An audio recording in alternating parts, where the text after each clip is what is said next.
run that. So underway now in the final of the men's under 14 1500. We have 6 starters. Bob Silvio from Knox in 1, Jack Bowen St Kevin's in 2, Dylan Egger Duarte from Keolis St Bernard's in 3, Archie Hewitt Mornington Peninsula in 4, Archie Keldo from Wendouree in 5, and Tom Forster from St Kevin's in 6. And that looks like Egger Duarte's set off beautifully there. They are into it. That's what we love about the under-14 comp. There's none of this mucking around and let's run a championship race. They just go for it. And, gee, they're running wide, so it is Egger Duarte followed by Forster. Then we've got Caldo moving through. Hewitt is in the orange. Bob Silvio. Good to see him in Knox colours there, Nick. He's been running by invitation, so I'd say Ashton McDonald has signed him up for the Knox Club. That's great. Now we saw him at one of the Milers meets, I believe. Is that right? Yep. We've seen Bob at Milers, so great to see him in this competition. But Egger Duarte is looking good here. These are young athletes, though, aren't they? They are. So they're going through. Ooh, he's 66. That's going to hurt. That's going to have a sting in it. Many of these guys were obviously at the regional delays not long ago. Now backing up here, and there's a real surge on behind them.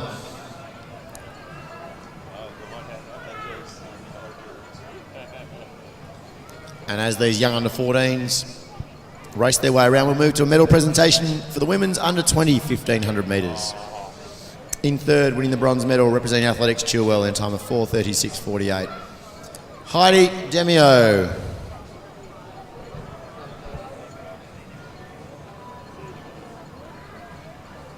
In second position, also representing Athletics Chilwell with a time of 4:34.11, Olivia Hobbs. And taking the gold in first position in time of 4:31.24, representing Glen Huntley Athletic Club, Sophie O'Sullivan. Again, please congratulate your medalists in the under-20 women's 1500 metres. So Dylan Egger Duarte just doing it by feel out there. He opened with a very fast first lap. That's settled down now on the second lap, but he's still got a good lead over Silvio. Hewitt running nicely. Then he's got Keldo. Gap then to the first of St Kevin's runners, which is Bowen, and then Forster.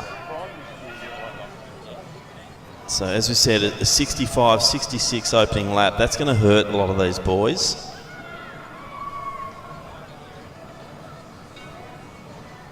But gee, they're spread now, and very impressive running out front by Egger Duarte.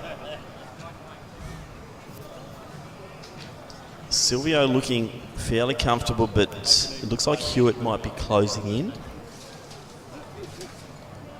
And then we've got Keldo. So coming down to get the bell. The race is certainly on for silver, though, Tim, here at the moment. Our gold medalist, I think. Can they bridge the gap, Nick? And that'll be the interesting thing. So Hewitt, I like his form. I've seen a bit of him recently. Now Keldo's starting to wind it up and they go past Silvio. Hopefully Bob can just stick on the back of Archie as he goes past.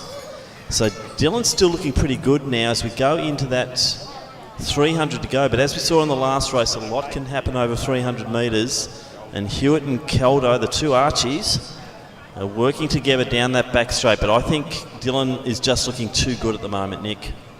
I agree. I think with a 35-metre lead at 200, it should be enough. The race on for second, though, is in earnest.